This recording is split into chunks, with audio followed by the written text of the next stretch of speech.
মন হচ্ছে একটা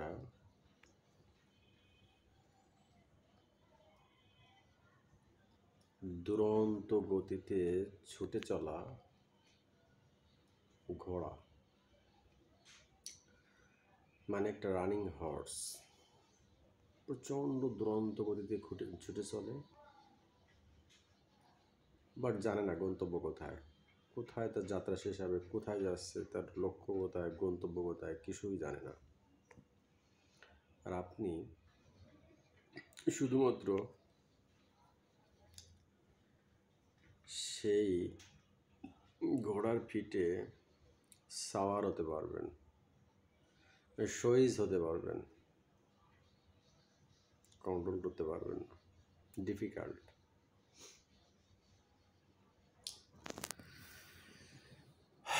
যারা কম বেশি কন্ট্রোল করতে পারে, চেষ্টা করে, তারাও প্রায়শই ফ্রিকুয়েন্টলি, মানে প্রায় মাঝে মাঝে তাদের নিয়ন্ত্রণের বাইরে চলে যায়। তেমনই একটা সিচুয়েশন হলো এমন যে, ধরেন আপনি কোনো একটা বিষয়ে কারোর সাথে কথা বললেন, সেইটা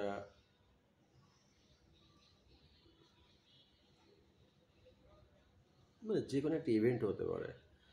ধরেন একটা পিকনিকের বিষয়ে আপনি আপনার বন্ধুদের সাথে কথা বললেন, এই ইভেন্টটা নিয়ে কথা বললেন। তো ঘটনা, ইভেন্টটা শেষ হয়ে যাওয়ার পর, আলোচনা শেষ হয়ে যাওয়ার পর আপনার সমস্যা হবে, আপনার মন বা ব্রেন ফ্রিকুয়েন্ট, মানে খুব দ্রুত ওই একই ধরনের চিন্তা রিপিট করতে থাকবে। আপনি ওর থেকে বেরোতে পারবেন না। ঠিক আছে, পিকনিকে মানে ওই আলোচনার পরে আপনার ব্রেন এগুলো নিজে নিজে সেলফ টকিং করতে থাকবে।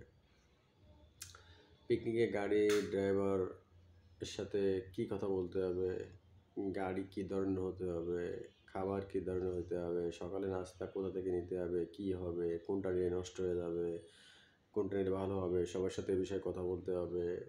মানে ওই মানে আপনি একটু আগে ফ্রেন্ডের সাথে যে ইভেন্ট নিয়ে কথা বলেছেন, এইগুলোর সেলফ টকিং কন্টিনিউয়াসলি আপনার ব্রেন রিপিটেড করতে থাকবে, আপনি থামাতে পারবেন না। অথবা আপনি কারোর সাথে একটু ঝগড়া করলেন, ওই ঝগড়ার বিভিন্ন কথা আপনার ভিতরে কন্টিনিউয়াসলি আপনার ব্রেন সেলফ টকিং, মানে নিজে নিজে বলতে থাকবে, রিপিট করতে থাকবে, উত্তর দিতে থাকবে। আপনি ইচ্ছে করলেও ওখান থেকে বেরোয় আসতে পারবেন না। মানে এই মনের ক্ষমতা বা ব্রেন এর ক্ষমতা এত বেশি যে আপনি ইচ্ছে করলে এটা কন্ট্রোল করতে পারবেন, এটা অ্যাকচুয়ালি কন্ট্রোলের বাইরে। তো মূলত আপনি যদি প্রেজেন্ট মোমেন্টে থাকতে চান, শান্তিতে থাকতে চান, তো আপনাকে কিন্তু এই ধরনের চিন্তা থেকে বেরোয় আসতে হবে। কিন্তু এই ধরনের ইভেন্টের পর আমি একটা পার্টিকুলার একটা বিষয় নিয়ে কথা বলি, যেটা মানে প্রায় সবার জীবনের ক্ষেত্রে খুব ডিফিকাল্টিস একটা বিষয়, এবং খুব কঠিন এখান থেকে বেরোয় আসা, কন্ট্রোল করা। এই ব্রেনের বা এই মনের সেলফ টকিংয়ের কারণে কত লোকের কত রাত ঘুমহীন কেটে গেছে, ঘুমাইতে পারে নাই, সারা রাত কেটে গেছে। শুধু ওই ব্রেনে ওই একই জিনিস আসতেছে, একই জিনিস বারবার বলতেছে। একবার বলেছে একই ভাষা বা একই তথ্য বা একই কথা একবার বলেছে, সে আবার এসে একই জিনিস রিপিট করতে থাকে, কন্টিনিউয়াস রিপিটেড, এই দুরন্ত ঘোড়ার মতো সে চলতে থাকে। বলতে গেলে মানে আমার মনে হয় এমন কোনো মানব জীবন আসে না যে যার জীবনে এগুলো এই ঘটনাটা ঘটে নাই। তেমনি আপনি কারোর সাথে ঝগড়া বাঁধালেন, ওই ঝগড়ার বিষয়গুলো কন্টিনিউয়াসলি রিপিট হতে থাকবে। আপনি কারোর সাথে কোনো একটা পলিটিক্যাল বিষয় নিয়ে অথবা কোনো একটা ধর্মীয় বিষয় নিয়ে আপনি কারোর সাথে তর্ক করলেন চায়ের দোকানে, দেখবেন ওই রিপিটেডলি আপনার ব্রেন ওইটা আসতে থাকবে। পিকনিকের বিষয় না, যে কোনো একটা পারিবারিক বিষয় অথবা যে কোনো একটা অফিসের বিষয়, আপনি বসের সাথে একটা বিষয়ে মানে আপকামিং একটা প্রজেক্ট নিয়ে কথা বলবেন, বলার পর দেখবেন আপনার ব্রেনে ওইগুলো কন্টিনিউয়াসলি আসতে থাকবে যে এই প্রজেক্টে এইটা কীভাবে, ওইটা কীভাবে, ওইটা কীভাবে। আপনাকে মানে ব্রেন আপনাকে শান্তি দেবে না, মানে কন্টিনিউ রিপিটেড সেলফ টক করতে থাকবে, আপনাকে রেস্ট করতে দেবে না। তো এটার একটা বেস্ট সলিউশন হলো প্রাসঙ্গিক বই পড়া। প্রাসঙ্গিক মানে বই যে কোনো বই পড়লে হয় না। আপনি এ ধরনের সমস্যার পরে আপনি যদি হুমায়ুন আহমেদের বই পড়েন, তো হুমায়ুন আহমেদের বইয়ের ওই প্রেম কাহিনীর ভিতরে আপনি কল্পনা ডুবে যাবেন। ওটা আরেক ধরনের সেলফ রিপিট, মানে টকিং করতে থাকবে ব্রেন, সেলফ রিপিট টক করতে থাকবে ব্রেন। এটা আরেকটা ট্র্যাপ হয়ে যায়। সো প্রাসঙ্গিক বইটা হতে পারে কীরকম, যে আধ্যাত্মিক ধরনের কোনো বই, অথবা স্পিরিচুয়াল কোনো ব্যক্তির জীবনী,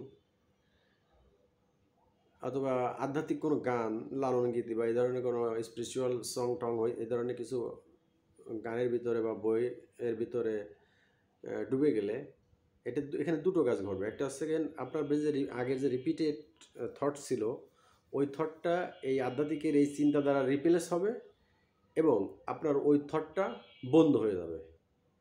এই দুটো ঘটনা ওইখানে কাজটা করতে হবে দুটো। আপনি শুধু থটটা বন্ধ করতে, মানে ডিরেক্টলি থটটা বন্ধ, আপনি মাইন্ডফুল প্র্যাকটিসের মাধ্যমে যে ওই মানে আগের ইভেন্টে রিপিটেড থট বন্ধ করবেন, এটা ডিফিকাল্ট করা যাবে না তা না। অনেক সময় ধরে মাইন্ডফুল প্র্যাকটিস করলে এটা ওই রিপিটেড থট বন্ধ করা যাবে, অনেক সময় ধরে করতে হবে। কিন্তু আমার কাছে আরও বেশি সহজ মনে হয়